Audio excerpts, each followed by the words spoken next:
Everyone, Delhi IAS academy Raipur के YouTube platform पर आप सभी का बहुत बहुत स्वागत है। हम आपके लिए लेकर आए हैं 30 का दम 2.0 सीरीज, जिसमें हम आपके सिलेबस को 30 टॉपिक में डिवाइड कर रहे हैं और हर एक टॉपिक से 30-30 एमसीक्यू आपके लिए लेकर आ रहे हैं। इस तरीके से अगर आप हर एक सब्जेक्ट के इस 30 के दम सीरीज को पूरी तरीके से देखते हैं तो हर एक सब्जेक्ट के आपके पास 900 एमसीक्यू का सेट मिलेगा।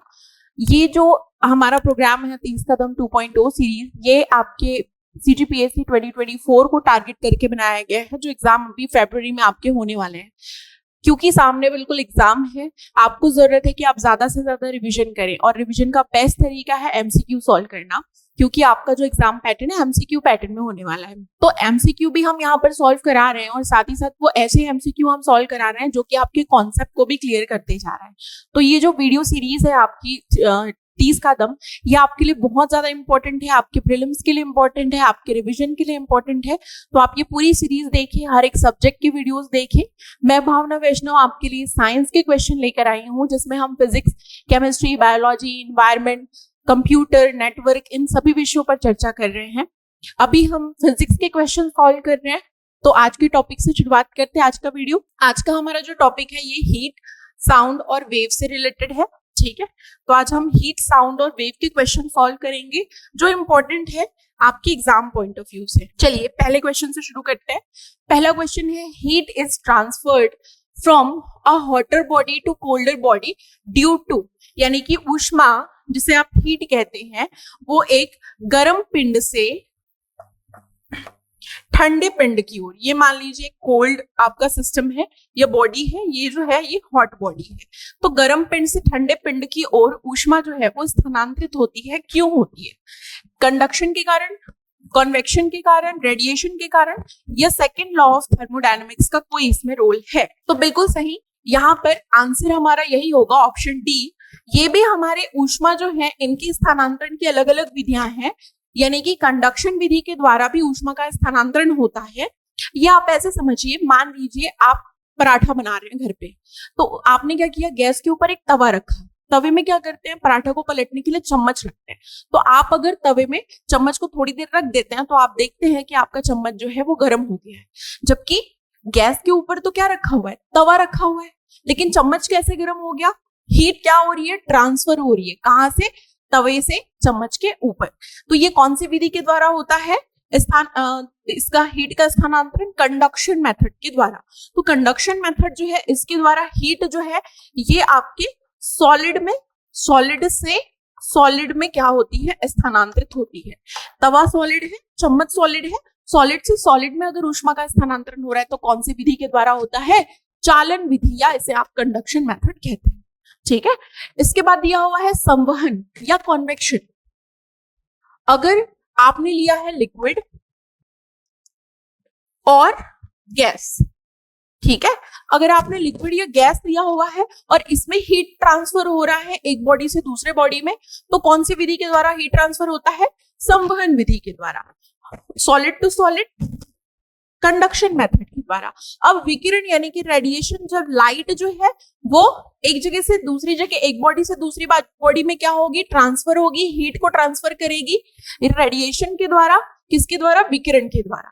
लेकिन यहाँ पर ये पूछा जा रहा है कि एक गर्म पिंड से ठंडे पिंड की ओर कौन सी विधि के द्वारा ऊष्मा का स्थानांतरण होता है? तो यहाँ पर हमारा आंसर हो जाएगा ऑप्शन डी, ऊष्मागतिकी का दूसरा नियम। कैसे? ऊष्मागतिकी का दूसरा नियम क्या कहता है? ऊष्मागतिकी के दूसरे नियम में एंट्रोपी जो सिद्धांत है उसको क्या किया गया है, डिफाइन किया गया है। एंट्रोपी सिद्धांत क्या कहता है? एंट्रोपी क्या होती है? एंट्रोपी शब्द का मतलब होता है किसी सिस्टम के अंदर डिस्टर्बेंस, जितना ज्यादा डिस्टर्बेंस होगा उस सिस्टम की एंट्रोपी उतनी ज्यादा होगी, है ना। तो हम देखते हैं कि सॉलिड जो होते हैं उसमें पार्टिकल्स क्या होते हैं, व्यवस्थित होते हैं, है ना। तो डिस्टर्बेंस हमको सॉलिड में कम दिखाई देता है, तो सॉलिड की एंट्रोपी क्या होगी, कम होती है।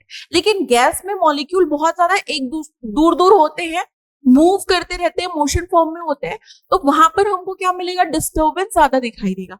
तो डिस्टर्बेंस ज्यादा तो एंट्रोपी ज्यादा, है ना। तो ऊष्मागतिकी का दूसरा नियम क्या कहता है? ऊष्मागतिकी का दूसरा नियम ये कहता है कि ये जो पिंड है ये इक्विलिब्रियम स्टेट की ओर क्या करते हैं, बढ़ने की कोशिश करते हैं। मान लीजिए ये जो हॉट है कौन सा? एक पिंड यहाँ पर क्या है? गर्म है। ये पिंड जो है ये क्या है? गर्म है। गर्म है कहने का मतलब यहाँ पर जो कण होंगे या पार्टिकल्स होंगे ये कैसे होंगे? ये बहुत फास्ट मूव कर रहे होंगे। क्यों फास्ट मूव कर रहे होंगे? क्योंकि इनमें वाइब्रेशन बहुत ज्यादा होगा, कंपन बहुत ज्यादा होगा, और क्योंकि ये गर्म है तो इसके पार्टिकल बहुत फास्ट मूव कर रहे होंगे। वहीं अगर कंपेयर करें कोल्ड सिस्टम की तो यहाँ पर जो कण होंगे ये कैसे होंगे? बहुत स्लो मूव कर रहे होंगे, क्योंकि इनमें टेम्परेचर कम है इनका, तो इनमें मोशन भी क्या है? कम है, इनकी गति कम है। ठीक है, तो क्या होगा? कणों की ज्यादा गति वाले क्षेत्र से वो क्या होंगे? कम गति वाले क्षेत्र की ओर आगे बढ़ने की कोशिश करेंगे नेचुरली। ये आपको करना नहीं होता है, ये नेचुरली होता है। ठीक है, ये प्रोसेस क्या होता है? नेचुरली होता है। यानी कि हॉट बॉडी से कोल्ड बॉडी की ओर कणों का क्या होना? गमन करना, ये नेचुरल प्रोसेस है। और ये क्या करने की कोशिश करते हैं? यहाँ पर कण अगर फास्ट मूव कर रहे हैं, यहाँ पर कण स्लो मूव कर रहे हैं, तो वो फास्ट से स्लो की ओर जाकर इक्विलिब्रियम या संतुलन की स्थिति पैदा करने की कोशिश करते हैं। यही कहता है आपका थर्मोडायनेमिक्स का सेकेंड लॉ। तो हमारा आंसर क्या हो जाएगा? थर्मोडायनेमिक्स का सेकेंड लॉ ही इसका आंसर हो जाएगा। ठीक है, चलिए आगे बढ़ते हैं अगले सवाल की ओर। बाकी ये सारी विधियां भी आपको समझ में आई होंगी। ऊष्मा ट्रांसफर करने की ये अलग अलग विधियां हैं जो कि अलग अलग प्रकार के पदार्थों में या बॉडीज में पाई जाती हैं। चलिए आगे बढ़ते हैं और आ जाते हैं अगले सवाल की ओर। मैंने आपको कहा था शुरू में वीडियो के कि हम सिर्फ एमसीक्यू सॉल्व नहीं करेंगे, एमसीक्यू को क्या करेंगे? एक्सप्लेन भी करेंगे और साथ ही साथ आपको उसके कॉन्सेप्ट पर भी बात करेंगे, ताकि आपको कॉन्सेप्ट भी क्लियर होते जाए और चीजें रिवाइज होते जाए। ठीक है, चलिए आगे बढ़ते हैं। क्वेश्चन नंबर 2 जो है एजर्शन और रीजन वाला सवाल हमको दिख रहा है। एजर्शन क्या कहता है? Water is used in cooling system because it has high specific heat. जल को शीतलन प्रणालियों में इसलिए प्रयोग किया जाता है, आपने देखा होगा शीतलन की प्रक्रिया के लिए जल का प्रयोग किया जाता है। किसी चीज को ठंडा करने तो आप पानी डाल देते हैं, है ना? क्यों ऐसा होता है? क्योंकि इसमें उच्च विशिष्ट ऊष्मा होती है। क्या? उच्च विशिष्ट ऊष्मा होती है ना? कारण क्या है? उच्च विशिष्ट ऊष्मा वाले पदार्थ तापमान में बड़े परिवर्तन किए बिना बहुत अधिक ऊष्मा अवशोषित कर सकते हैं। ठीक है, तो देखिए आपने देखा होगा जल जो है इसका शीतलन में किसी चीज को ठंडा करना है, जैसे कि दूध बहुत ज्यादा गर्म है तो आप दूध का गिलास क्या करते हो? ठंडे पानी के ऊपर रख देते हो ताकि दूध जो है वो जल्दी ठंडा हो जाए। यानी कि आपने क्या किया? शीतलन के लिए जल का प्रयोग किया। ऐसा क्यों? क्योंकि इसकी विशिष्ट ऊष्मा ज्यादा होती है। विशिष्ट ऊष्मा ज्यादा मतलब कि जल जो है वो देर से गर्म होगा, है ना? जिसकी विशिष्ट ऊष्मा जितनी ज्यादा होती है वो जल जो है उसको गर्म करने के लिए उतनी ही ज्यादा ऊष्मा की आवश्यकता होती है। जिस भी पदार्थ की या बॉडी की या सिस्टम की विशिष्ट ऊष्मा जितनी ज्यादा होती है उसे गर्म करने के लिए उतनी ही अधिक ऊष्मा की आवश्यकता होती है। अधिक से अधिक ऊष्मा को ये क्या करते जाता है? अवशोषित करते जाता है, और बिना अपने तापमान में बड़े परिवर्तन किए, यानी कि पानी जो है वो इतनी ज्यादा गर्म भी नहीं होगी और ये गर्मी को खींच भी लेगी, एब्जॉर्ब भी कर लेगी। क्यों? क्योंकि इसका क्या है? हाई स्पेसिफिक हीट है, उच्च विशिष्ट ऊष्मा है। आई बात समझ में? चलिए, तो हमारे कथन और कारण हमको दोनों ही क्या लग रहे हैं? बिल्कुल सही लग रहे हैं, और कारण जो है वो कथन को सही एक्सप्लेन कर रहा है। इसलिए हमारा आंसर क्या हो जाएगा? Option number A. ओके, चलिए नेक्स्ट क्वेश्चन की ओर आगे बढ़ते हैं और आ जाते हैं अगले सवाल में। अगला सवाल अगेन हमको एजर्शन और रीजन वाला दिख रहा है। एजर्शन कहता है metal expands more than liquid on heating. ऊष्मन की प्रक्रिया में धातु तरल पदार्थों की तुलना में अधिक फैलते हैं। चेक करते हैं क्या सच में ऐसा होता है, क्या कथन सही है। आप एक ओर रखिए मेटल को और दूसरी ओर रखिए किसको? किसी भी लिक्विड को। अब इन दोनों को कर दो गरम, तो आप देखेंगे भाई लिक्विड तो गर्म होके, लिक्विड के मॉलिक्यूल वैसे भी क्या है? डेंसिटी अगर देखें तो मेटल में ज्यादा है, लिक्विड में क्या है? एज कंपेयर टू मेटल कम है। जो इसके कण है, पार्टिकल्स है, वो लिक्विड में कैसे हैं? थोड़े दूर दूर है, लेकिन मेटल में पास पास है और बिल्कुल अरेंज्ड वे में है ना? ऐसा है, ठीक है। तो लिक्विड में पहले ही पार्टिकल दूर दूर है, अब इनको और हीट दे दिया, जैसे ही गर्मी मिली इसके पार्टिकल जो है वो बहुत फास्ट मोशन करने लगे, है ना, और जैसे ही फास्ट मोशन करने लगे वो इधर उधर बिखर गए। तो फैलेगा ज्यादा कौन? पहले से ही इसके पार्टिकल दूर दूर हैं, इसको टेम्परेचर मिला, ये और ज्यादा क्या हुआ? फैल गया। लेकिन इसके पार्टिकल इसके कंपेयर में क्या है? पास पास है, अरेंज वे में है। तो आपने जैसे हीट दी, ये भी फैलेगा तो, है ना, लेकिन लिक्विड के कंपेयर में कम। कौन? मेटल। तो यहां पर जो स्टेटमेंट दिया हुआ है, ऊष्मन पर धातुएं तरल पदार्थों की तुलना में अधिक फैलती है, ये हमको कथन जो है वो क्या लग रहा है? गलत लग रहा है। नहीं, इसमें तरल पदार्थ जो है वो धातु की तुलना में अधिक फैलते हैं, है ना। तो हमारा कथन गलत है। यहाँ पर कारण दिया हुआ है, ठोस पदार्थों की कठोर संरचना होती है। सही बात है, कठोर संरचना होती है ठोस पदार्थों की। तरल पदार्थ स्वतंत्र रूप से गति कर सकते हैं क्योंकि उसके पार्टिकल पहले ही क्या होते हैं? दूर दूर होते हैं, है ना, as compare to solid. Okay, तो कारण तो सही है परंतु इसका कथन जो है वो उल्टा दिया हुआ है। तो हमारा आंसर क्या हो जाएगा? दोनों सत्य तो नहीं होगा, दोनों सत्य भी नहीं होगा, कथन सत्य नहीं होगा। ऑप्शन डी इसका सही जवाब होगा। कथन असत्य है लेकिन कारण सत्य है। ओके, चलिए अगले सवाल की ओर आगे बढ़ जाते हैं। अगला सवाल अगेन असर्शन रीजन वाला सवाल है। क्वेश्चन है, steam burns are more severe than hot water burns. यानी कि आप जब भाप से जलते हैं तो वो ज्यादा क्या होता है? गंभीर होता है, खतरनाक होता है गर्म जल की अपेक्षा। ये कह रहा है कथन। Reason, steam contains latent heat, ये इंपॉर्टेंट चीज है, of vaporisation releasing extra energy when condensed on skin. ठीक है, यानी कि भाप में गुप्त ऊष्मा होती है, वाष्पन की गुप्त ऊष्मा होती है जो कि त्वचा पर संघनित होने पर अतिरिक्त ऊर्जा मुक्त करती है। बिल्कुल इसको प्रैक्टिकली समझते हैं कैसे होता है। आपने ये प्रैक्टिकल किया होगा या आपने ऐसा फील किया होगा, अगर आप कुकिंग करते हैं, नहीं भी करते हैं तो भी आपने ऐसा फील किया होगा कि भाप जो होती है, स्टीम जो होती है, अगर वो तेजी से आ रही है, अगर आपके हाथ या स्किन के टच में होती है तो आप भाप से ज्यादा गंभीर रूप से जलते हैं, है ना, फफोले पड़ जाते हैं और बहुत ज्यादा जलन होती है ऐसा। गर्म पानी की अपेक्षा भाप से जलना ज्यादा खतरनाक होता है। अगर आपने ऐसा एक्सपीरियंस किया है तो आप बहुत अच्छे से समझ पाएंगे। अब मैं ये नहीं कहूंगी कि प्रैक्टिकल करके देख लो, भाई भाप से जलने जाओगे नहीं प्रैक्टिकल करने के लिए, बट जिन्होंने ऐसा फील किया है आप नोटिस करेंगे कि भाप से जलते हैं तो ज्यादा खतरनाक जलन होती है, फफोले वगैरह पड़ जाते हैं गर्म जल की अपेक्षा। ऐसा क्यों होता है? तो कथन तो हमारा सही है, एक्सपीरियंस के अकॉर्डिंग हम बता रहे हैं, लेकिन कारण क्या है? भाप में वाष्पन की गुप्त ऊष्मा होती है। अब ये गुप्त ऊष्मा क्या है? लेटेंट हीट क्या है?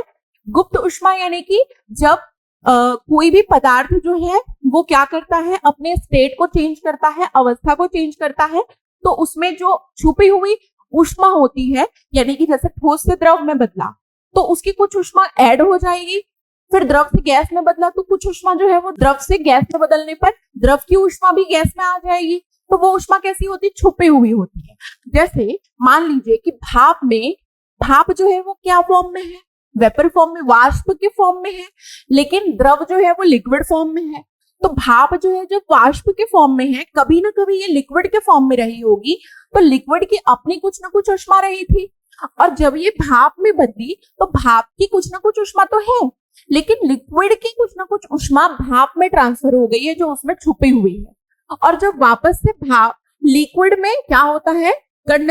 इसका कंडेंसेशन होता है, संघनन होता है, तो वो ऊष्मा अतिरिक्त ऊष्मा के रूप में आपकी स्किन को लगती है ना, जो कि छुपी हुई ऊष्मा है, जो कि द्रव की ऊष्मा थी, जो कि भाप बनने पर भाप में छुपी हुई है, लेटेंट है जिसे आप कह रहे हैं। ठीक है, इसी वजह से ज्यादा ऊर्जा मुक्त होती है भाप में, क्योंकि भाप की खुद की ऊष्मा है, साथ ही द्रव की छुपी हुई ऊष्मा भी उसमें शामिल है, जो कि ठंडे होने पर आपको दिखाई देगी। इसीलिए स्किन पर ये ज्यादा सीवियर होता है भाप से जलना एज कंपेयर टू गर्म जल। ठीक है, आई बात समझ में? ठीक है, तो हमारे कथन और कारण दोनों ही सही लग रहे हैं, तो हमारा आंसर क्या हो जाएगा? ए आंसर हो जाएगा। दोनों करेक्ट हैं और कारण जो है वो कथन की सही व्याख्या कर रहा है। अगला सवाल है which of the following is not a method of heat transfer. इनमें से ऊष्मा के स्थानांतरण की कौन सी विधि नहीं है। याद करो बच्चों, पहला जो हमने क्वेश्चन पढ़ा हुआ है उसमें हमने चालन, संवहन, विकिरण इन तीनों को पढ़ा था। याद आ रहा है कुछ? हमने क्या नहीं पढ़ा था? परावर्तन। तो हमारा आंसर तो परावर्तन हो जाएगा, बट हम एक बार फिर से रिकॉल करते हैं। चालन, जिसे आप कंडक्शन भी कहते हैं, इसमें क्या होता है? ऊष्मा का स्थानांतरण ठोस में होता है, यानी कि ठोस बॉडी से ऊष्मा दूसरे ठोस बॉडी में जब ट्रांसफर होती है तो किस विधि के द्वारा होती है? कंडक्शन मेथड या चालन विधि के द्वारा। संवहन या कॉन्वेक्शन मेथड क्या है? इसमें ऊष्मा द्रव या गैस से दूसरे द्रव या गैस में ट्रांसफर होती है। ठीक है, तो कौन से मेथड के द्वारा? संवहन। और लाइट या रेडिएशन जब ऊष्मा को ट्रांसफर करती है तो किस विधि के द्वारा? विकिरण विधि के द्वारा करती है। अब परावर्तन तो आपको पता है, रिफ्लेक्शन, लाइट जो है वो आकर किसी सतह से, चिकनी सतह से टकराकर उसी माध्यम में लौट जाती है, क्या कहलाता है? परावर्तन कहलाता है। तो परावर्तन तो भाई लाइट आकर रिफ्लेक्ट हो गई, कुछ ऊष्मा ट्रांसफर की क्या किसी दूसरे बॉडी में? नहीं, तो परावर्तन तो होगा नहीं। तो यही हमारा क्या हो जाएगा? आंसर हो जाएगा इस स्टेटमेंट का कि ऊष्मा स्थानांतरण की विधि नहीं है। सबसे पहली बात तो गौर करने वाली यही है ना। यहाँ पर हम बहुत ज्यादा मिस्टेक करते हैं। यहाँ पर पूछा गया नहीं है, ठीक है, तो नहीं कौन सी है?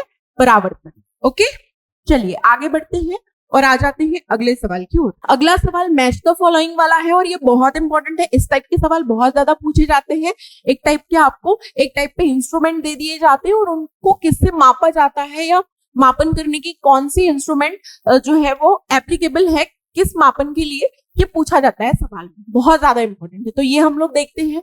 सबसे पहले यहाँ पर थर्मोमीटर दिया हुआ है। तो थर्मोमीटर किस चीज के लिए मापा जाता है? याद करो, डॉक्टर के पास जाते हो, थर्मोमीटर मुंह में लगा देते हैं, किस लिए? टेम्परेचर मापने के लिए। तो simple, temperature for thermometer, right. फिर कैलोरीमीटर, कैलोरीमीटर किसके लिए मापा जाता है? कैलोरीमीटर जो है ये इसको मापा जाता है हीट या ऊष्मा के मेजरमेंट के लिए कैलोरीमीटर का प्रयोग किया जाता है। ठीक है, आप जब कहते हैं ना कितनी कैलोरी बर्न कर ली, तो आप जब बहुत ज्यादा दौड़ते हैं तो आपकी बॉडी से ऊष्मा निकलती, हीट निकलती है, हीट बर्न होता है, कैलोरी बर्न होती है। तो कैलोरीमीटर हीट मेजरमेंट के लिए यूज किया जाता है। ठीक है, बैरोमीटर तो याद रखना, एटमॉस्फेरिक प्रेशर, ये कई बार पूछा भी गया अदर एग्जाम्स में। बैरोमीटर किसके लिए यूज किया जाता है? एटमॉस्फेरिक प्रेशर, वायुमंडलीय दाब मापने के लिए। ठीक है, फिर पायरोमीटर भी याद रखना, हाई टेम्परेचर, बहुत उच्च तापमान को मापने के लिए पायरोमीटर का प्रयोग किया जाता है। तो अब देख लो, मैच कर लेते हैं। ए का 4 किसमें है? तो बी और डी कैंसिल कर दो, ए और सी में ए का 4 दिख रहा है। ठीक है, फिर बी का 3 किसमें है भाई? ऑप्शन ए हमारा सही जवाब होगा। ठीक है, चलिए आगे बढ़ते हैं और आ जाते हैं अगले सवाल की ओर। अगला सवाल है हमारा, रीड द फॉलोइंग स्टेटमेंट, निम्नलिखित कथनों को पढ़िए। कथन क्या दिया हुआ है? The boiling point of water in kelvin is 273 kelvin. जल का क्वथनांक केल्विन में कितना है? 273 केल्विन।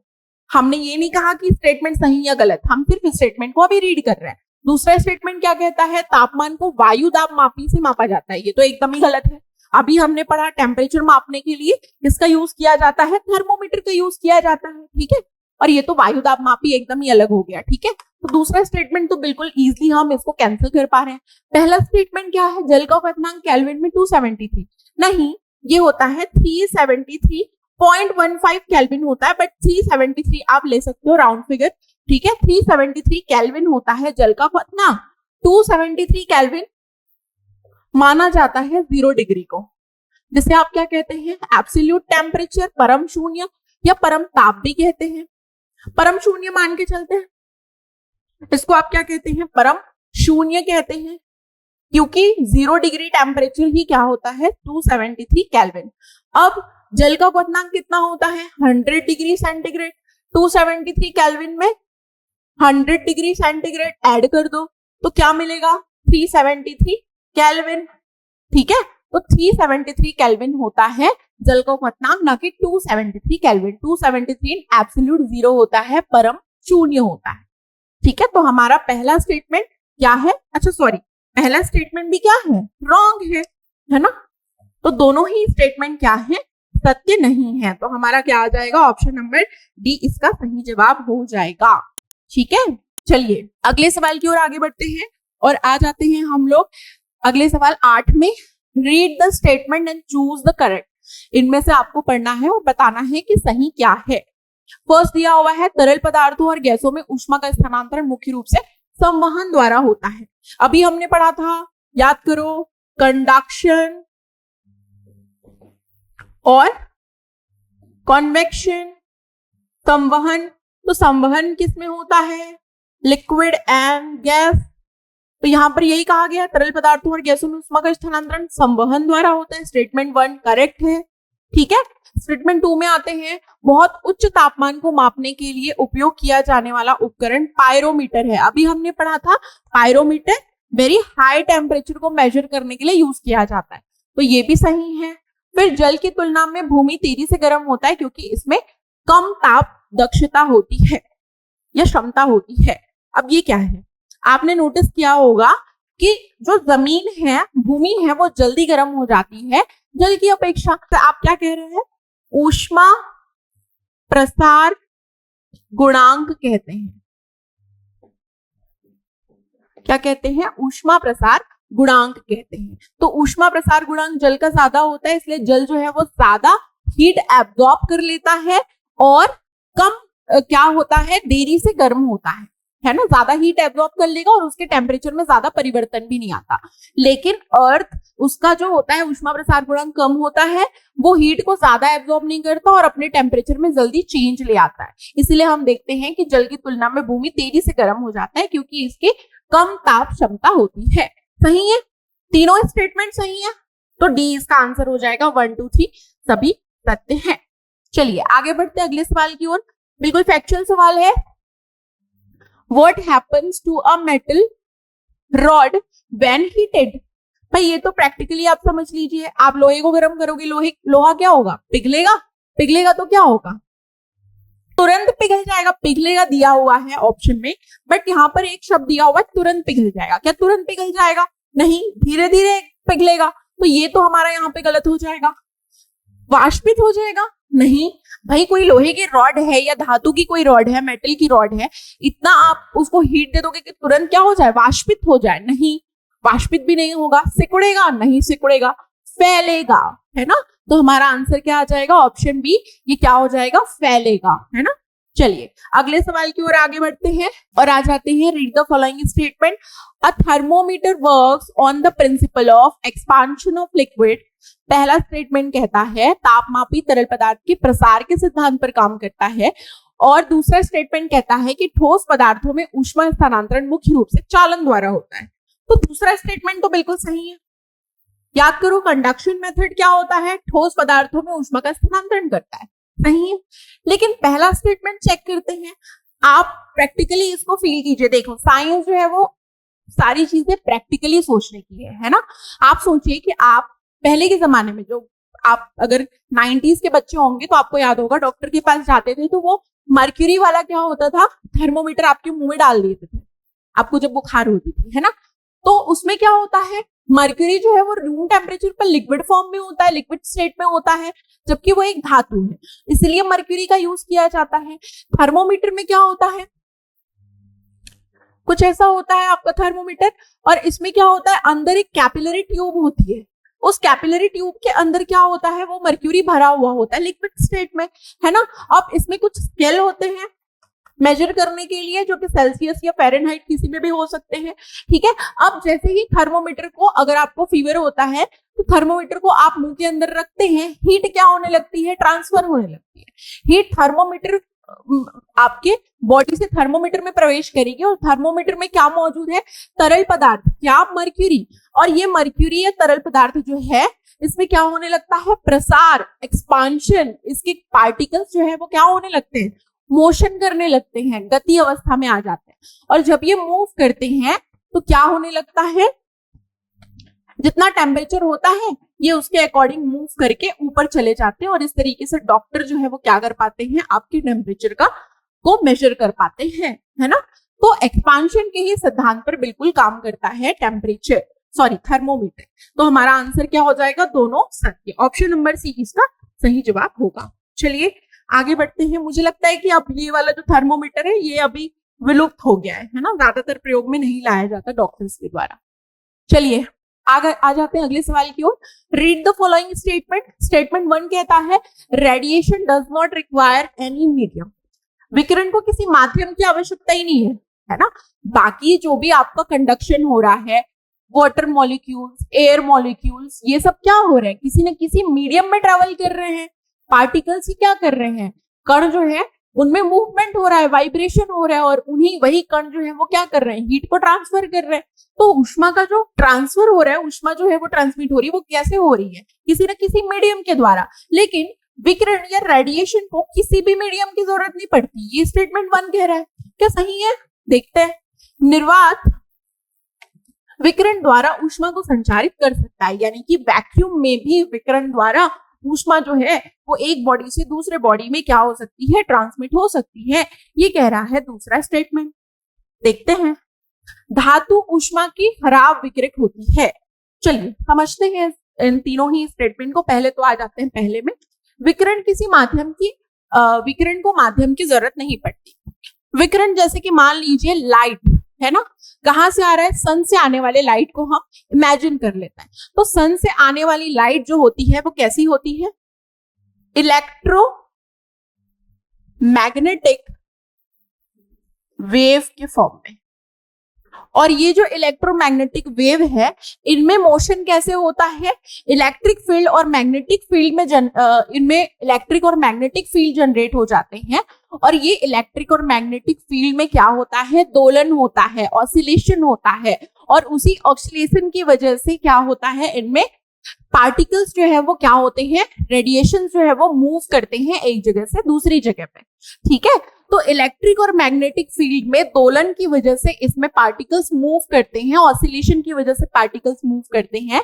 तो ये इसको किसी मीडियम की जरूरत नहीं पड़ती है, किसी अदर एयर पार्टिकल या किसी भी प्रकार के माध्यम की आवश्यकता नहीं पड़ती है। ये निर्वात में भी ऊष्मा को क्या कर सकते हैं, एक जगह से दूसरी जगह पहुंचा सकते हैं। इसका प्रैक्टिकल एग्जांपल आप ये समझिए कि सन से आने वाली जो रेडिएशन है अर्थ तक कैसे पहुंचती है, जबकि अंतरिक्ष में तो वैक्यूम है, खाली जगह है, वैक्यूम है।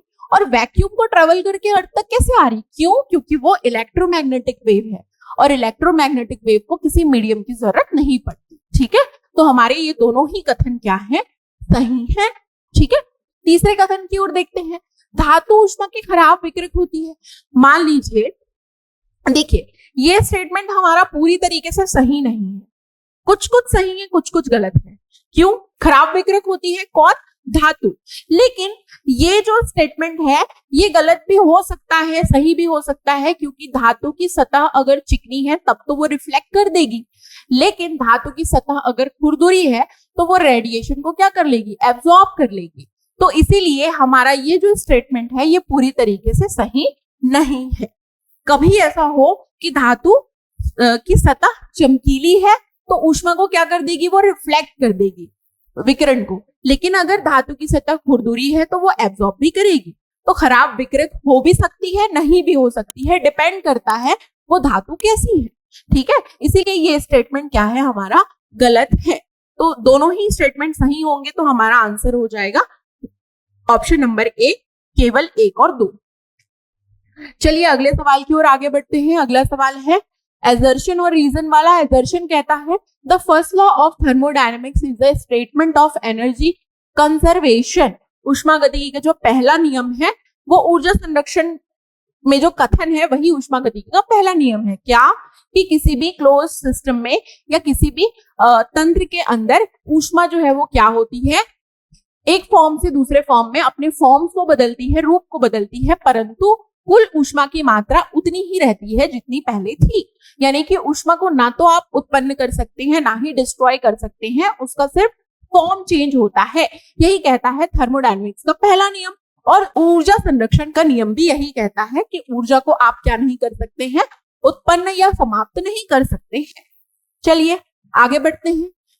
कारण है, एक प्रणाली को दी गई ऊष्मा या तो इसकी आंतरिक ऊर्जा को बढ़ाएगी या तो परिवेश में काम करवाएगी। यानी कि अगर कुल ऊष्मा डेल क्यू है तो ये बराबर होती है del U plus del W के, जहां पर डब्ल्यू क्या है, वर्क है जो कि उस सिस्टम में करवाया गया है, और यू क्या है, इंटरनल एनर्जी है, आंतरिक ऊर्जा है उस तंत्र की।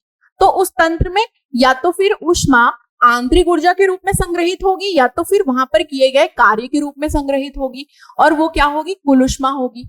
तो दूसरा कारण जो है वो भी सही है हमारा। तो कारण और कथन दोनों सही है, और कारण प्रॉपर एक्सप्लेन कर रहा है ऊष्मागतिकी के पहले नियम को, कि एक पूरे सिस्टम के अंदर ऊष्मा की मात्रा उतनी ही होती है, क्योंकि या तो फिर वो इंटरनल एनर्जी के फॉर्म में होगी आंतरिक ऊर्जा के रूप में, या वहां पर किए गए कार्य के फॉर्म में होती है, ठीक है, और दोनों के योग के बराबर होती है।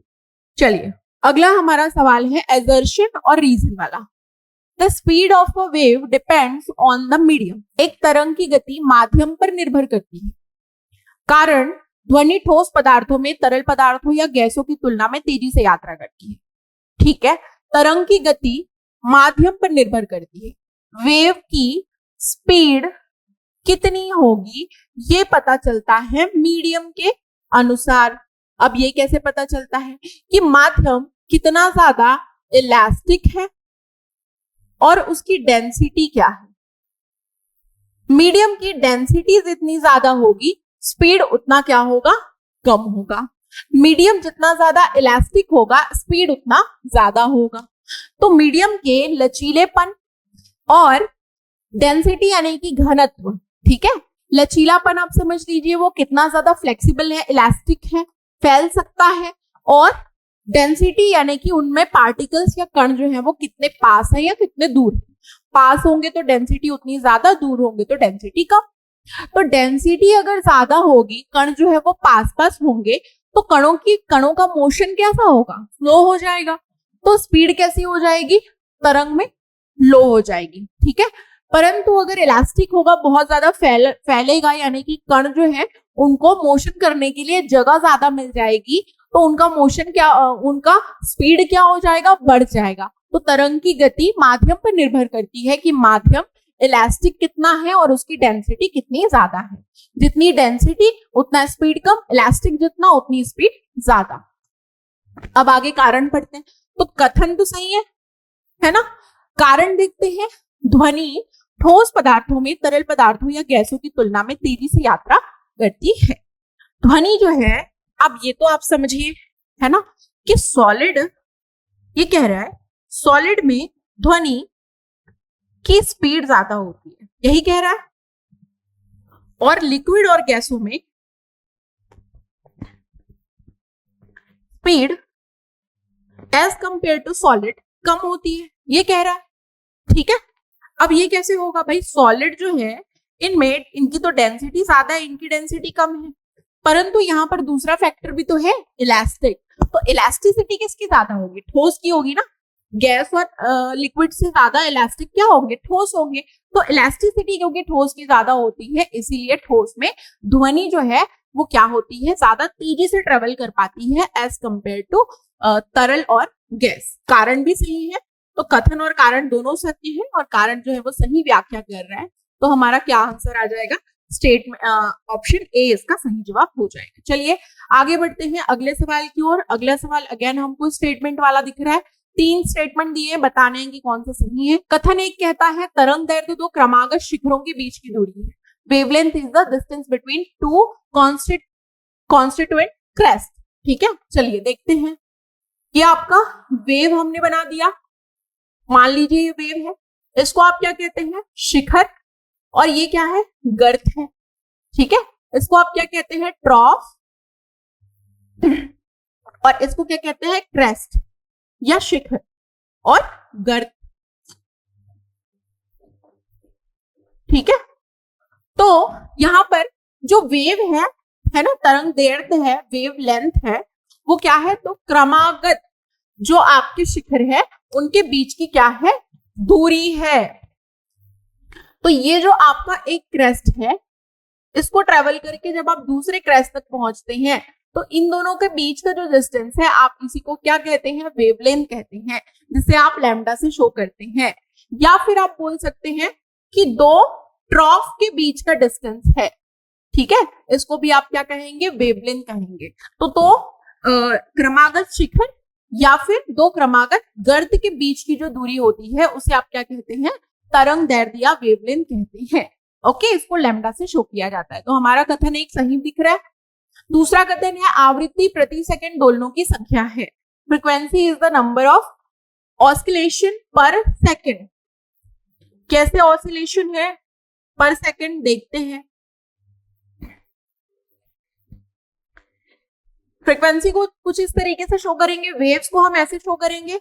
अब मान लीजिए 1 सेकंड है, तो 1 सेकंड में ऐसे कितने आपको दोलन मिल रहे हैं, ऐसे कितने ऑसिलेशन मिल रहे हैं, ये कहलाती है उसकी फ्रीक्वेंसी। ओके, यानी कि 1 सेकंड में जितने ज्यादा दोलन होंगे, मान लीजिए ये वाला वेव है 1 सेकंड में, इसमें जो है ये दोलन इतने ज्यादा, तो इसकी फ्रीक्वेंसी ज्यादा है, इसकी फ्रीक्वेंसी कम है। यानी कि 1 सेकंड के अंतर्गत जितने ज्यादा दोलन होंगे, जितने ज्यादा इन दोलनों की आवृत्ति होगी, रिपीट होंगे ये दोलन, ठीक है, या फिर ऑसिलेशन, उतनी ज्यादा उसकी फ्रीक्वेंसी होगी। 1 सेकंड के अंदर आवृत्ति जो है दोलनों की संख्या होती है, जितने ज्यादा ऑसिलेशन उतनी ज्यादा फ्रीक्वेंसी। तो हमारा स्टेटमेंट 2 भी सही है। स्टेटमेंट 3 क्या कहता है, आयाम एक तरंग की गति को प्रभावित करता है। आयाम क्या होता है, ये जो वेव आपको दिखाई दे रहे हैं क्रेस्ट और ट्रॉफ, इनकी हाइट, इनकी ऊंचाई की वेव, मान लीजिए ये वेव है, तो इसका आयाम क्या दिख रहा है आपको, एम्पलीट्यूड ज्यादा दिखाई दे रहा है, हाई है। और यहां पर अगर देखें कुछ ऐसा वेव बन रहा है तो इसका लो एम्पलीट्यूड है। यानी कि आयाम जो है वो ये क्रेस्ट और ट्रॉफ की ऊंचाई को आयाम कहा जाता है, एम्पलीट्यूड कहा जाता है। तो एम्पलीट्यूड तरंग की गति को प्रभावित नहीं करता भाई, एम्पलीट्यूड का कोई रोल ही नहीं है। हमने कहा कि तरंग की गति को क्या प्रभावित करता है, माध्यम प्रभावित करता है, मीडियम, कि कैसा मीडियम है, ठोस है, द्रव है, गैस है, कैसा है। मीडियम की इलास्टिसिटी ज्यादा है तो तरंग की स्पीड ज्यादा होगी, डेंसिटी ज्यादा है तो स्पीड कम होगी। इन दो चीजों पर ही तरंग की गति डिपेंड करती है, इस पर नहीं करती। तो हमारा कथन जो है वो 3 क्या हो जाएगा, गलत हो जाएगा। 2 स्टेटमेंट हमारे सही होंगे। तो हमारा आंसर क्या आ जाएगा, ऑप्शन ए, केवल 1 और 2। चलिए अगले सवाल की ओर आगे बढ़ते हैं। स्टेटमेंट वाले सवाल है हमारे। पहला स्टेटमेंट क्या कहता है, echo is a reflection of sound. Echo समझ रहे हैं, अगर आप बहुत ऊंचाई वाले क्षेत्र में, पर्वत पहाड़ वाले क्षेत्रों में घूमने जाते हो, चैतुर वैतुरगढ़ गए होगे, ऊंची ऊंची पहाड़ियां हैं, आप चिल्लाते हो अपने किसी दोस्त का नाम, तो उस दोस्त का नाम आपको रिपीट सुनाई देता है, ठीक है, या किसी भी अपने पसंदीदा इंसान का नाम चिल्लाते हो तो वो आपको वापस से सुनाई देता है, वो क्या कहलाता है, इको, जिसे आप प्रतिध्वनि कह रहे हैं। तो इको क्या है, रिफ्लेक्शन है। किसका रिफ्लेक्शन, आपके साउंड का रिफ्लेक्शन है। कहां से रिफ्लेक्ट होके आ रहा है, किसी भी ठोस सतह से, पर्वत पहाड़ जो वहां पर होते हैं उस ठोस सतह में आपकी आवाज जाती है, टकराती है और आपकी को वापस सुनाई देती है, वही क्या कहलाता है, इको या प्रतिध्वनि। तो परावर्तन है, किसका परावर्तन है, ध्वनि का परावर्तन है, सही है। फिर कथन 2 क्या कहता है, प्रतिध्वनि या इको मूल ध्वनि के तुरंत बाद सुनाई देती है। Echo is heard immediately after the original sound. क्या ये सही है? आप जैसे ही अपने दोस्त का नाम आवाज लगाते हैं, क्या तुरंत वो आवाज आती है? नहीं, थोड़ी रुक के आती है, होता है ऐसा। तो ये हमारा स्टेटमेंट गलत है। अब रुक के क्यों आती है हम समझेंगे। फिर कथन 3 कहता है ध्वनि कठोर सतह से परावर्तित नहीं हो सकती, ये तो गलत है। अभी हमने कहा कि ध्वनि जो है, आप किसी ऊंचाई वाले जगह पर जाते हो तो आप जब अपने दोस्त का नाम चिल्लाते हो तो वो ध्वनि किसी पहाड़ पर्वत वाली कठोर सतह से टकराती है, टकराकर रिफ्लेक्ट होकर आपके पास वापस आती है। अब दूसरा स्टेटमेंट समझते हैं कि मूल ध्वनि के तुरंत बाद क्यों नहीं सुनाई देती है। इसके लिए देखो, इको के लिए एक स्पेशल कंडीशन ये है कि डिस्टेंस ज्यादा होना चाहिए, मतलब कि वो कठोर सतह जिससे टकराकर आपकी आवाज आएगी उसका डिस्टेंस ज्यादा होना चाहिए, तभी तो पर्वत पहाड़ से जब आप चिल्लाते हैं आवाज तो वो इको होकर सुनाई देती है। वहीं अपने घर के छत से आवाज लगाओ तो क्या ऐसा इको सुनाई देता है आपको? नहीं देता, ऐसा थोड़ी ना होगा। तो इको के लिए क्या चाहिए, डिस्टेंस बहुत ज्यादा चाहिए, दूरी ज्यादा चाहिए। किसकी दूरी? किसी परावर्तक सतह की, पहाड़ पर्वत की दूरी ज्यादा चाहिए, ठीक है। ताकि उतनी दूरी में वो आवाज 0.1 सेकंड में आपको सुनाई दे। इतने सेकंड में आपको सुनाई देती है इको, है ना। तो तुरंत बाद नहीं सुनाई देती, कुछ रुक के सुनाई देती है। तो हमारा कथन दूसरा गलत है, तीसरा भी गलत है, सिर्फ पहला कथन जो है वो सही है। तो हमारा आंसर क्या आ जाएगा, केवल 1। ओके, चलिए आ जाते हैं अगले सवाल की ओर। एजर्शन है the pitch of a sound depends on it's frequency. ध्वनि की पिच कि कितनी हाई पिच है। बोलते हैं ना गाना गाने वाले सिंगर को, आपने हाई पिच लगाया, लो पिच लगाया, तो हाई पिच यानी कि आवाज कितनी ऊंची जा रही है ना, या फिर कितनी नीचे है। तो लो पिच और हाई पिच किस पर डिपेंड करती है, फ्रीक्वेंसी पर। बिल्कुल सही, जितनी ज्यादा फ्रीक्वेंसी होगी यानी कि ऑसिलेशन जो है 1 सेकेंड में जितना ज्यादा होगा उतनी ज्यादा हाई पिच होगी, ठीक है। और जितना कम फ्रीक्वेंसी होगा यानी कि ऑसिलेशन जो है वो जितना कम होगा उतनी लो पिच होगी। तो फ्रीक्वेंसी या पिच जो है आवाज की किस पर डिपेंड कर रही है, आवृत्ति या फ्रीक्वेंसी पर डिपेंड करती है। High frequency high pitch, low frequency low pitch. Okay, चलिए कारण देखते हैं।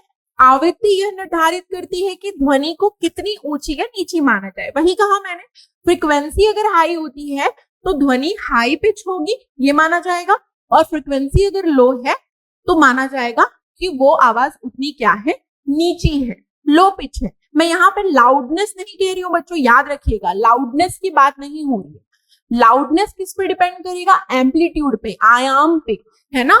अगर आपका वेव ऐसा बन रहा है और एक आपका वेव, एक साउंड का वेव कुछ ऐसा बन रहा है। साउंड क्या है, एक वेव है, इसलिए हम बार बार उसको वेव फॉर्म में पढ़ रहे हैं।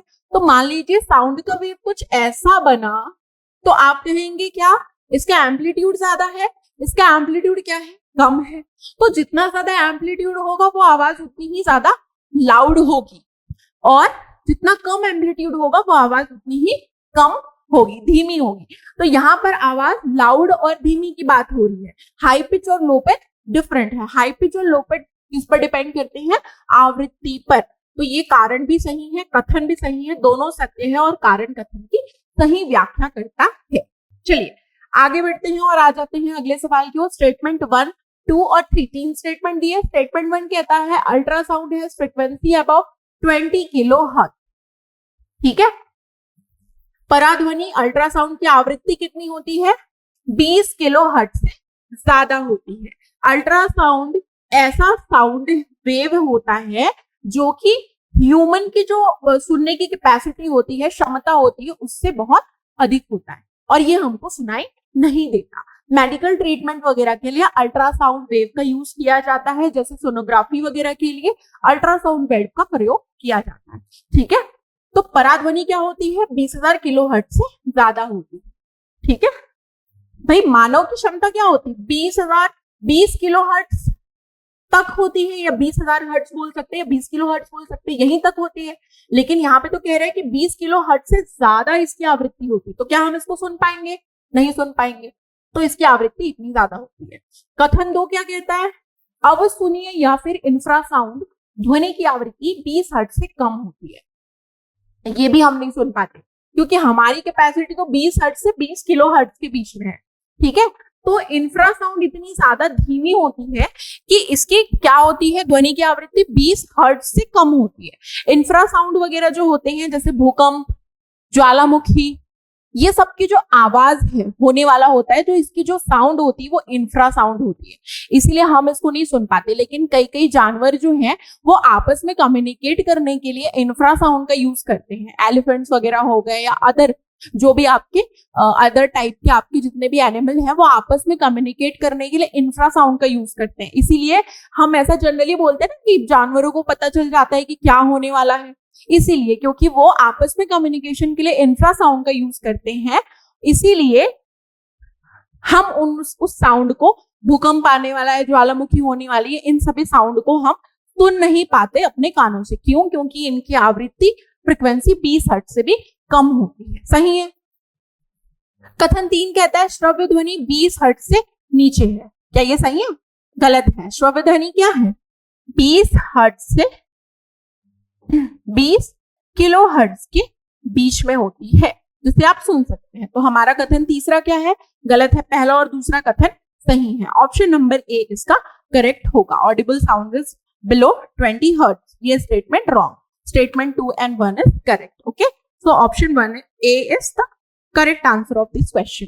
Next question assertion and reason वाला है। The speed of sound increases with the temperature. ध्वनि की गति तापमान के साथ बढ़ती है। क्या सही है? सही है। क्यों? क्योंकि टेम्परेचर बढ़ाने पर क्या होता है? पार्टिकल्स फास्ट मूव करने लगते हैं, और पार्टिकल्स जब फास्ट मूव करने लगते हैं तो स्पीड क्या हो जाता है? वेव की बढ़ जाती है। तो ध्वनि की गति तापमान के साथ क्या होती है? बढ़ती है। उच्च तापमान वायु अणुओं में गतिज ऊर्जा को बढ़ाता है। वही कहा मैंने कि जैसे ही टेम्परेचर हाई होता है, मॉलिक्यूल्स या पार्टिकल्स जो है वो क्या होने लगते हैं? फास्ट मूव करने लगते हैं। उनमें जो काइनेटिक एनर्जी है वो क्या हो जाती है? हाई हो जाती है, बढ़ जाती है, गतिज ऊर्जा। इसीलिए तापमान के साथ ध्वनि की गति क्या होती है? बढ़ती है। तो कारण और कथन दोनों सही है। कारण सही व्याख्या कर रहे हैं कथन की, तो option number A is the correct answer. चलिए अगले सवाल की ओर आगे बढ़ते हैं। The distance between two consecutive crest of a wave is called. एक तरंग की दो क्रमागत शिखरों के बीच की दूरी क्या कहलाती है? अभी जस्ट पढ़ा हमने, वेवलेंथ, तरंग दैर्घ्य। याद करो, हमने एक वेव फॉर्म किया, तो इसमें ये जो शिखर है इनके बीच का ही डिस्टेंस क्या है? Wavelength, lambda. फ्रीक्वेंसी क्या होती है? कोई भी वेव है, एक सेकंड में उसमें जितने ज्यादा ऑसिलेशन होते हैं, दोलन होते हैं, वही उसकी क्या कहलाती है? Frequency in 1 second. एक सेकंड में दोलनों की संख्या, है ना। आयाम क्या कहलाता है? कि कोई भी वेव है उसके क्रेस्ट या ट्रॉफ कितने ज्यादा ऊंचे बन रहे हैं। ठीक है, तो यही क्या कहलाता है? आयाम। ऊंचे या नीचे बन रहे हैं। ठीक है, समय अवधि, टाइम तो आपको पता ही है। तो हमारा आंसर क्या हो जाएगा? यहाँ पर जो पूछा गया है, क्रमागत शिखरों के बीच की दूरी, तरंग दैर्घ्य या वेव लेंथ। चलिए आगे बढ़ते हैं और आ जाते हैं अगले सवाल की ओर। अगला हमारा सवाल है, स्टेटमेंट वाला है। स्टेटमेंट 1 कह रहा है wavelength decreases if frequency increases for the same medium. एक ही माध्यम में, कोई माध्यम है जहां पर कोई वेव ट्रेवल कर रहा है, वहां पर अगर फ्रीक्वेंसी बढ़ जाए, देखो स्पीड ऑफ वेव या वेग, वेव का वेग is equals to lambda into F. F जहां पर फ्रीक्वेंसी है, लैम्डा जहां पर वेवलेंथ है, और ये क्या है? वेलोसिटी है, उसकी स्पीड आप बोल सकते हैं, स्पीड ऑफ वेव। तो अगर आपको एफ की वैल्यू या फ्रीक्वेंसी निकालनी, तो आप क्या करेंगे? v upon lambda. फ्रीक्वेंसी जितनी बढ़ेगी, लैम्डा की वैल्यू उतनी कम हो जाएगी। ये क्या है? इनवर्सली प्रोपोर्शनल है, एक दूसरे के, है ना, ऑपोजिट है। तो एक ही माध्यम में अगर आवृत्ति बढ़े तो तरंग दैर्घ्य घटती है। बिल्कुल सही स्टेटमेंट है। चलिए आगे बढ़ते हैं। तरंग की गति माध्यम पर निर्भर करती है, आवृत्ति पर नहीं। हमने अभी 2 बार इस चीज को पढ़ा कि तरंग की गति, स्पीड ऑफ वेव किस पर डिपेंड करेगी? मीडियम पर डिपेंड करेगी, माध्यम पर डिपेंड करेगी, फ्रीक्वेंसी पर नहीं। फ्रीक्वेंसी चाहे ज्यादा हो या कम हो, फ्रीक्वेंसी क्या डिसाइड करेगी? कि वो आवाज या ध्वनि कितनी हाई पिच है या लो पिच है, बट स्पीड निर्धारित नहीं करती है। ठीक है, वो माध्यम पर डिपेंड करती है कि माध्यम कैसा है, इलास्टिक है या फिर कैसा है, डेंसिटी कितनी है। ठीक है, तो हमारा कथन दूसरा भी सही है। तीसरा कथन है आवृत्ति एक समान माध्यम में तरंग की गति को प्रभावित करती है। Frequency affects wave speed in a uniform medium. एक ही मीडियम में, एक समान मीडियम में आवृत्ति तरंग की गति को प्रभावित करती। तो अभी तो यही कंट्राडिक्ट कर रहा है ना एक दूसरे को। भाई स्टेटमेंट 2 अगर आपको कंफर्म पता है तो आप स्टेटमेंट 3 को एलिमिनेट ऐसे ही कर सकते हो, क्योंकि स्टेटमेंट 2 में हमने कहा कि माध्यम पर निर्भर नहीं करती है, आवृत्ति पर निर्भर नहीं करती है, माध्यम पर निर्भर करती तरंग की गति। अब यहाँ पर कह रहे हैं आवृत्ति एक समान माध्यम में तरंग की गति को प्रभावित करती। कहां से प्रभावित करेगी जब उस पर निर्भर ही नहीं करती है? तो कथन 3 जो है वो क्या है?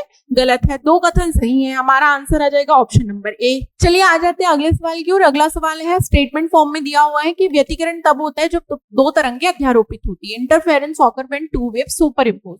मान लीजिए ये एक वेव है और ये एक दूसरी वेव है, ये इस तरीके से चल रही है, किसी स्लिट से होकर गुजरी और एक वेव दूसरे वेव से क्या हो गई?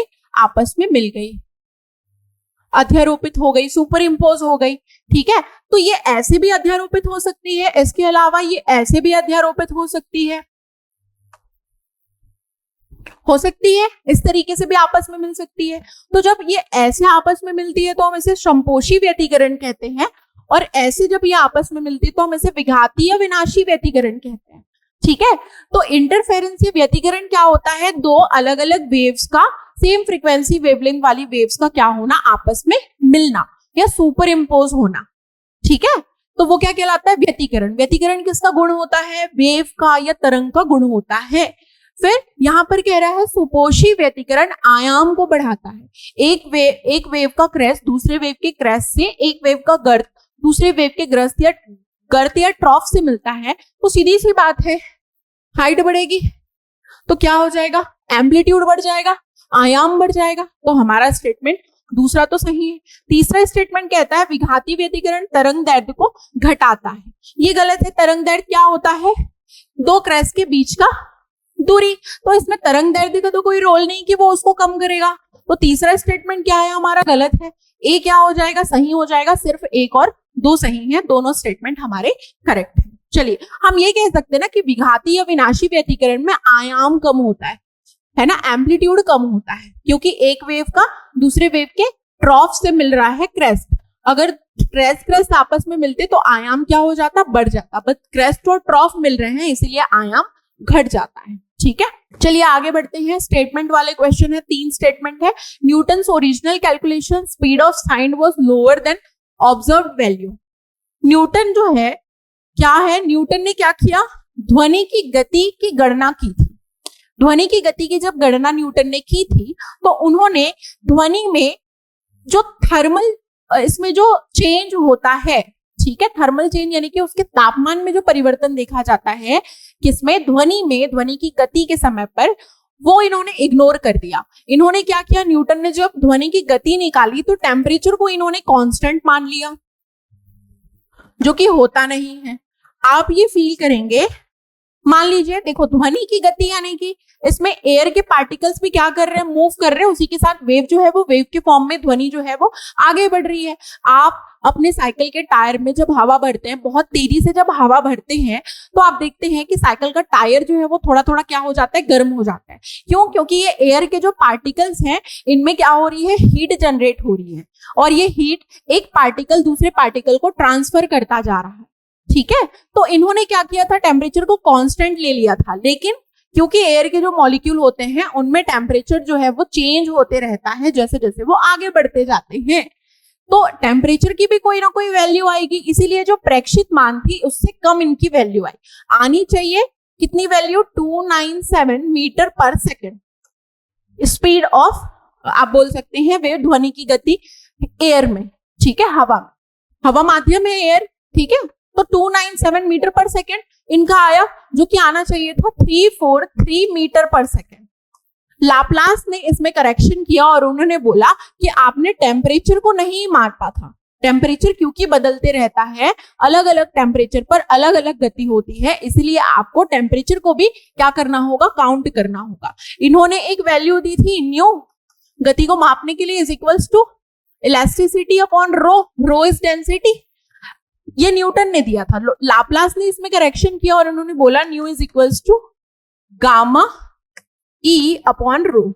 गामा इन्होंने कहा, इन्होंने टेम्परेचर बताने के लिए इसकी वैल्यू मापी। किसने, लाप्लास ने। तो लाप्लास ने इसे ठीक किया। न्यूटन ने प्रेक्षित मान से कम वैल्यू दी थी 297 मीटर पर सेकेंड, जो कि 343 मीटर पर सेकेंड थी। लाप्लास ने करेक्शन किया और 343 मीटर पर सेकेंड इन्होंने वैल्यू दिया। न्यूटन ने रुद्धोष्म प्रक्रिया मान ली थी, नहीं मानी थी, ठीक है, इन्होंने इस वैल्यू को नहीं माना था। एडियाबैटिक जो आपका क्या है, न्यूटन ने अज्यूम नहीं किया था एडियाबैटिक प्रोसेस को, रुद्धोष्म प्रक्रिया को नहीं अज्यूम किया था। इसीलिए हमारा आंसर क्या हो जाएगा, 1 और 2 सही है, लेकिन तीसरा स्टेटमेंट जो है वो रॉन्ग है। आंसर ए हो जाएगा, ठीक है। चलिए आगे बढ़ते हैं। भाई रुद्धोष्म प्रक्रिया नहीं मानी थी तभी तो वैल्यू क्या आ रही थी हमारी, कम आ रही थी, है ना। थोड़ा सा डीप है, न्यूटन की थ्योरी, लैप्लास की थ्योरी, इसको पढ़ना, ठीक है। इस टाइप के क्वेश्चन कभी अनएक्सपेक्टेड होते हैं, पूछ लिए जाते हैं, इसलिए हमने कोशिश की कि थोड़ी टफ मॉडरेट और सभी टाइप के क्वेश्चन आपको प्रैक्टिस कराएं, ठीक है। कभी कभी टफ क्वेश्चन की भी प्रैक्टिस हमको करनी चाहिए, तैयार रहना चाहिए। चलिए आगे बढ़ते हैं। वायु में ध्वनि तरंगे हैं। वायु में जो ध्वनि तरंगे हैं वो कैसी हैं? ट्रांसवर्स है, लॉन्गिट्यूडनल है, आपका इलेक्ट्रोमैग्नेटिक है या सरफेस है, ठीक है। देखो सबसे पहले वेव क्या होता है, वेव कैसे बनता है? किसी भी सिस्टम में अगर कोई डिस्टर्बेंस पैदा हो जाए, अव्यवस्था की स्थिति पैदा हो जाए, डिस्टर्ब कर दे आप उस सिस्टम को, तब वहां पे जो पार्टिकल्स होते हैं वो क्या होने लगते हैं? मूव करने लगते हैं। तो वहां पे क्या जनरेट होती है? वेव फॉर्म होती है, वेव जनरेट होती है, ठीक है। आप कोई ड्रम है, ड्रम को आप जब पीटते हैं, इंस्ट्रूमेंट वाला ड्रम, तो जब पीटते हैं तो वहां पे आपने क्या किया?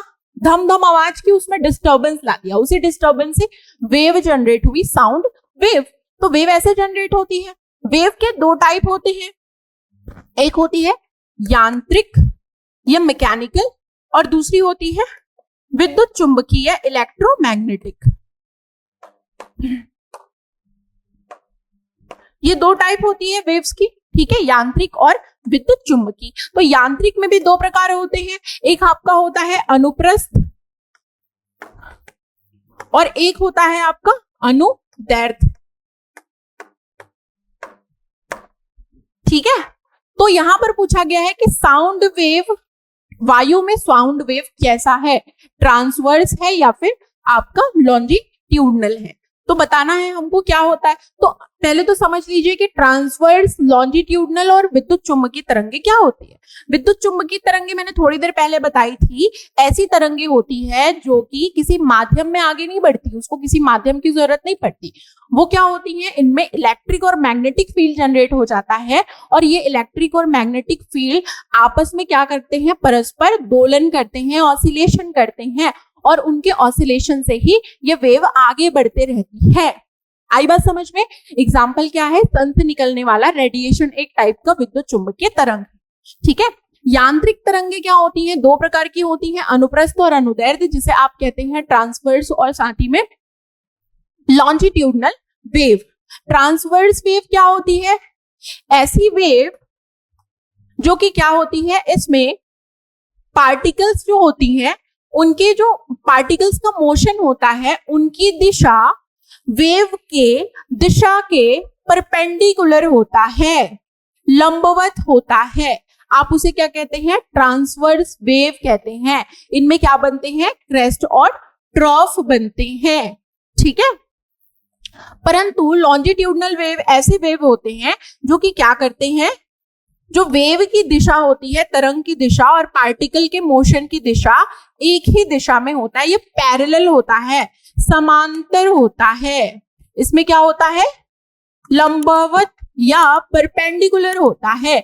इसमें क्या होता है? पैरेलल होता है, ओके। इसमें क्या होता है? परपेंडिकुलर। किसमें? आपके ट्रांसवर्स वेव में। लॉन्जिट्यूडनल में समांतर होता है, किसकी दिशा? कणों की गति की दिशा वेव की या तरंग की गति की दिशा के समांतर होता है लॉन्जिट्यूडनल में, और परपेंडिकुलर होता है कणों की दिशा किसकी दिशा में? वेव की गति की दिशा के लंबवत होता है, परपेंडिकुलर होता है। इसीलिए हमको इसमें क्रेस्ट और ट्रॉफ मिलते हैं, किसमें? आपके ट्रांसवर्स वेव में जो कि परपेंडिकुलर है, परंतु लॉन्जिट्यूडनल वेव में हमको कंप्रेशन और रेयर फ्रैक्शन देखने को मिलता है। कंप्रेशन एंड रेयर फ्रैक्शन आप बोल सकते हैं, संकुचन और शिथिलन बोल सकते हैं, विराम बोल सकते हैं, ये देखने को मिलता है। इसमें जो वेव है या कण है वो क्या होते हैं? इसके पार्टिकल्स फिर पास आते हैं, फिर दूर जाते हैं, फिर पास आते हैं, फिर दूर जाते हैं। कंप्रेशन होता है तो कणों के कण जो है वो आपस में फिर पास आते हैं। जैसे ही रेयर फ्रैक्शन होता है, दूर जाते हैं, और इस तरीके से ये आगे बढ़ते हैं, पास आके दूर जाके, पास आके दूर जाके। ये प्रक्रिया बार बार होती है और ये इस प्रकार से वेव के गति की दिशा, तरंग की गति की दिशा के समांतर गति करते हैं।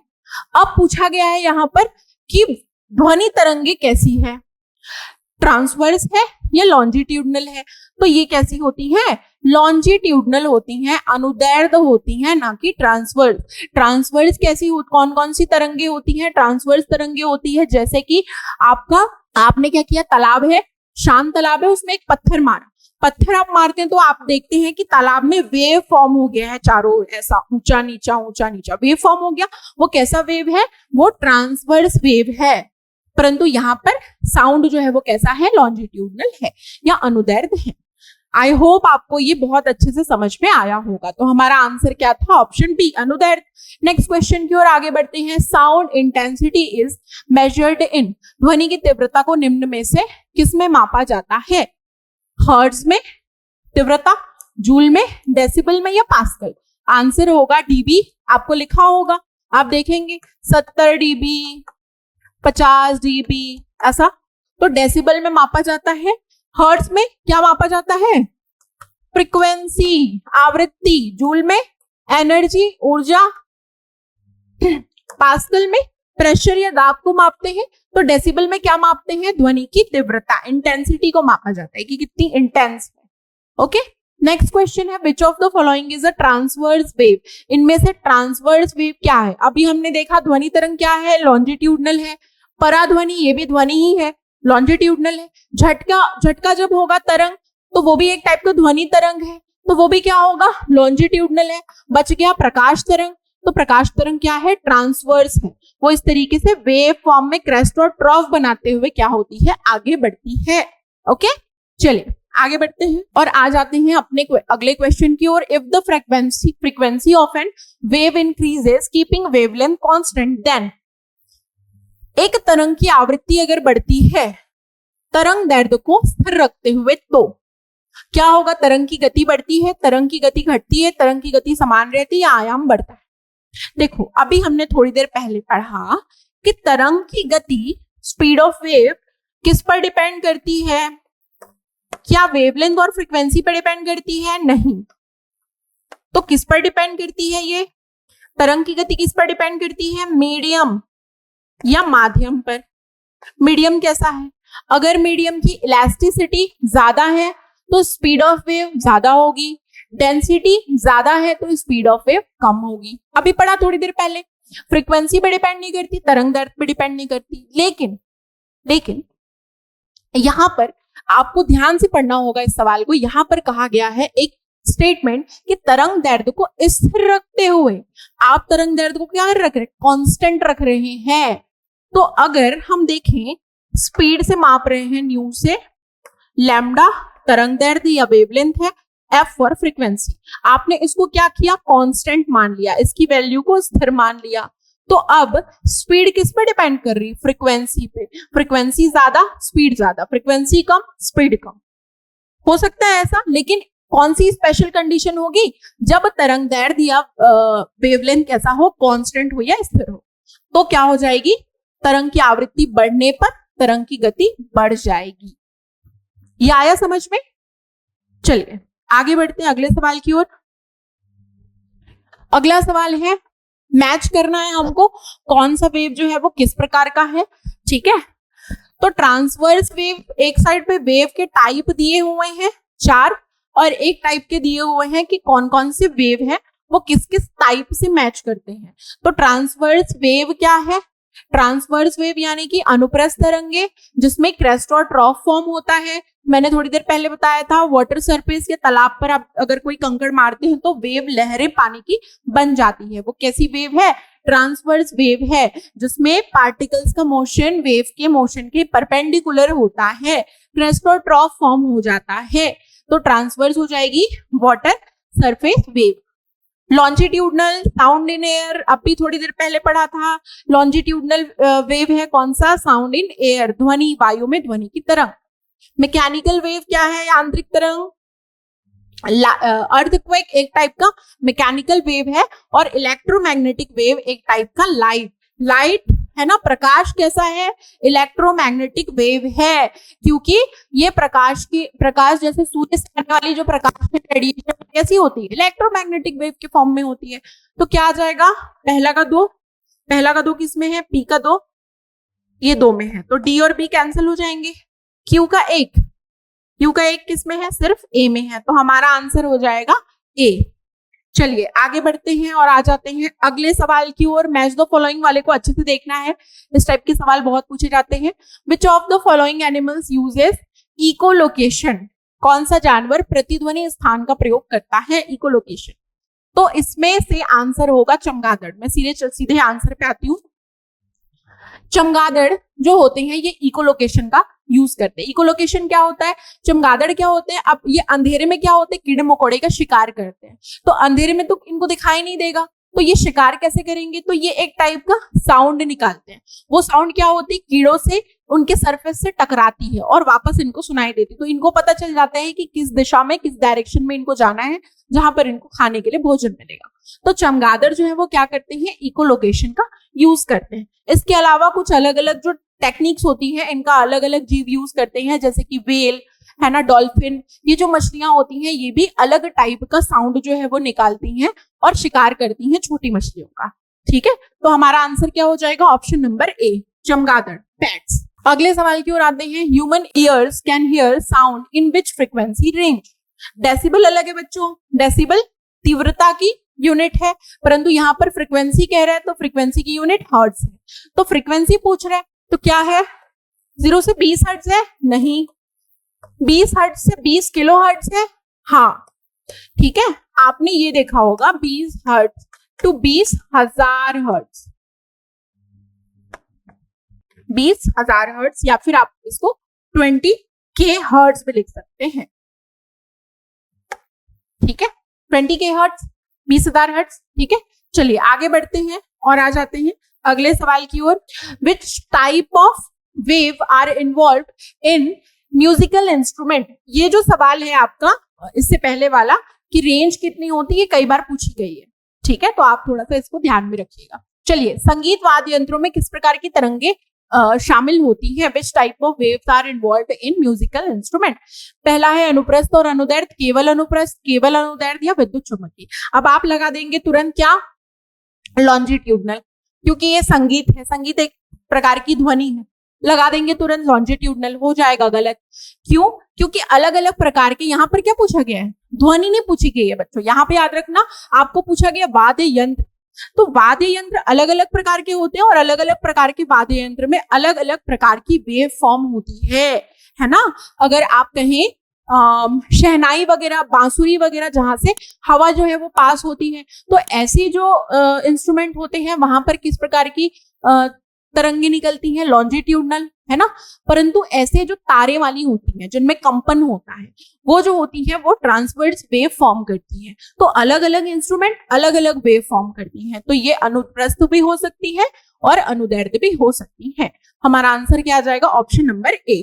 चलिए, तो आज का हमारा ये सेशन यहीं पे खत्म होता है। ठीक है, आई होप आपको ये वीडियो अच्छी लगी हो, बेनिफिशियल लगी हो, आपको हीट वेव साउंड अच्छे से समझ में आया हो, हर टाइप की क्वेश्चन कैसे बन सकते हैं आपने ये चीजें पकड़ी हो। आप एक बार और इस वीडियो को देखिएगा, रिवीजन आपको बहुत अच्छे से हो जाएगा और आगे हम इसी तरीके से और भी इंपॉर्टेंट टॉपिक साइंस के सॉल्व करते रहेंगे। बने रहिएगा 30 के दम इस सीरीज में। अदर सब्जेक्ट के भी 30 का दम वीडियोस आप जरूर देखिए, ताकि आपको हर एक सब्जेक्ट के कॉन्सेप्ट जो है उसमें क्लैरिटी आती है। तो ठीक है, अगले वीडियो में फिर से मिलते हैं नए टॉपिक के साथ में। Thank you so much.